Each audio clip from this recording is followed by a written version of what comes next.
ñu fi nekkoon ne nañ mukk jàng du wees naaw loo doonul tali life is a school yow mag yu baax ñu fi nekkoon ne nañ mukk jàng du wees.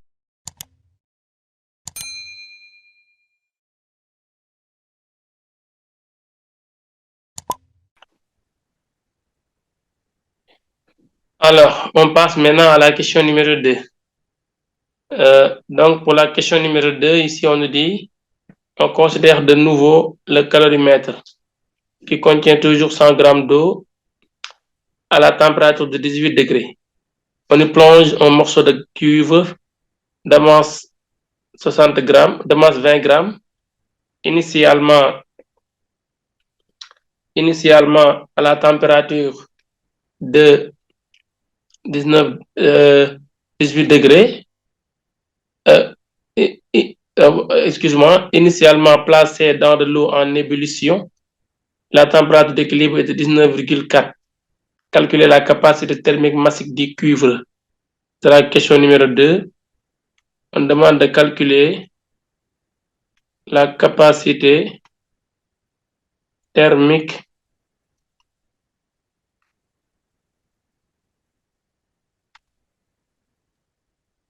massique du cuivre. Alors, pour la capacité thermique massique, donc on va tout le temps subdiviser le mélange en deux parties, en deux systèmes. Le calorimètre et l'eau qui sont ensemble à la même température. Donc, si on met ici calorimètre plus eau, qui sont à la température θ1, toujours 18 degrés, la masse de l'eau ne change pas, 0,1 kg.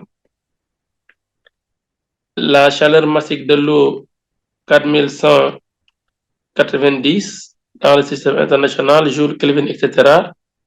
Joule, kilogramme moins 1, Kelvin moins 1.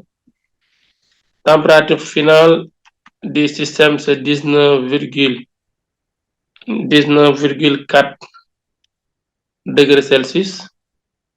Et la capacité du calorimètre, c'est déjà trouvé 32,3.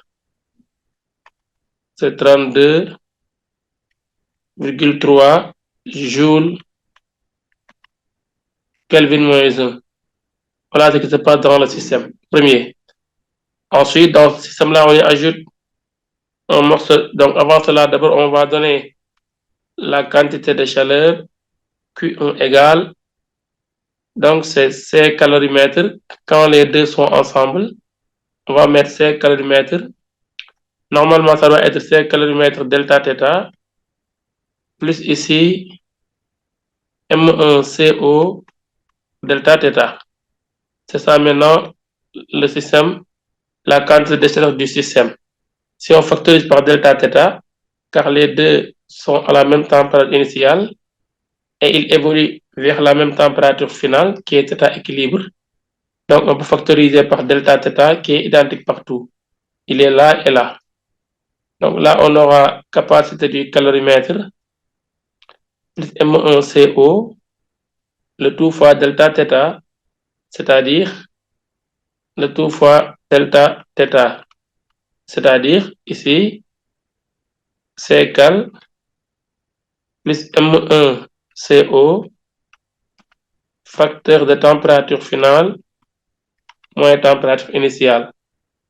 Voilà la quantité de chaleur échangée par le premier système constitué par l'eau et le calorimètre. Alors, l'autre partie du système, pour l'ensemble, autrement dit l'autre système, c'est le morceau de cuivre.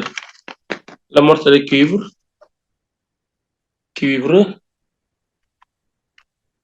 sa masse M2 égale 20 grammes, 0,02 kg. La température initiale, c'est 100 degrés. Pourquoi on le dit?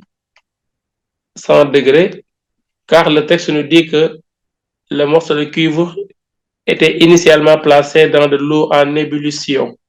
Cette eau-là en ébullition à température 100 degrés. Le morceau de cuivre était à l'intérieur de cette eau en ébullition. Donc, il va prendre la même température que l'eau en ébullition, qui est de 100 degrés, évidemment. Donc, M2 égale à 20 grammes, θ2 100 degrés.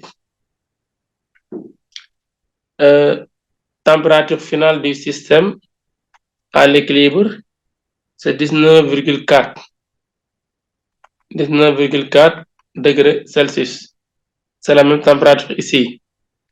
Donc, la quantité de chaleur échangée par le cuivre, c'est égal à M2C de cuivre delta θ égale M2C de Cu delta θ, c'est θ final moins θ initial. Température finale moins température initiale qui est θ2. Voilà. Ainsi, on va dire à l'équilibre,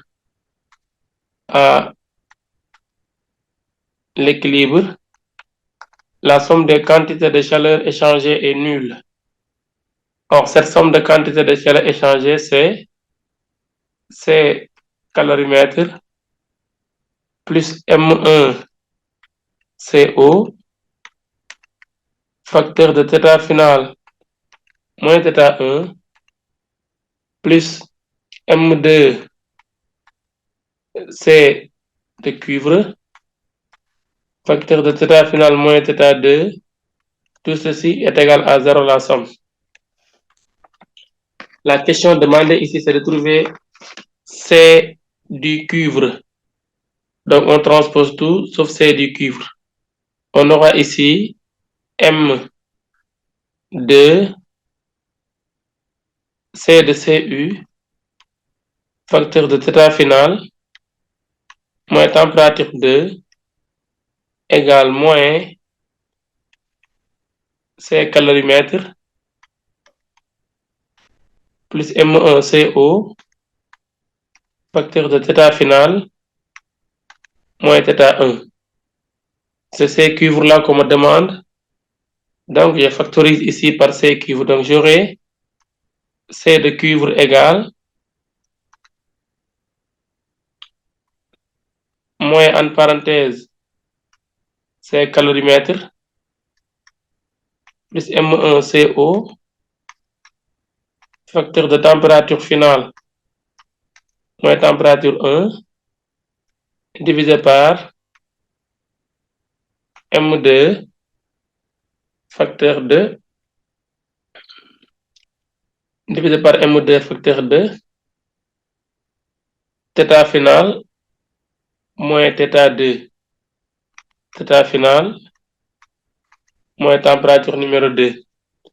Donc voilà ce qui donne ici l'expression littérale de la capacité thermique massique du cuivre.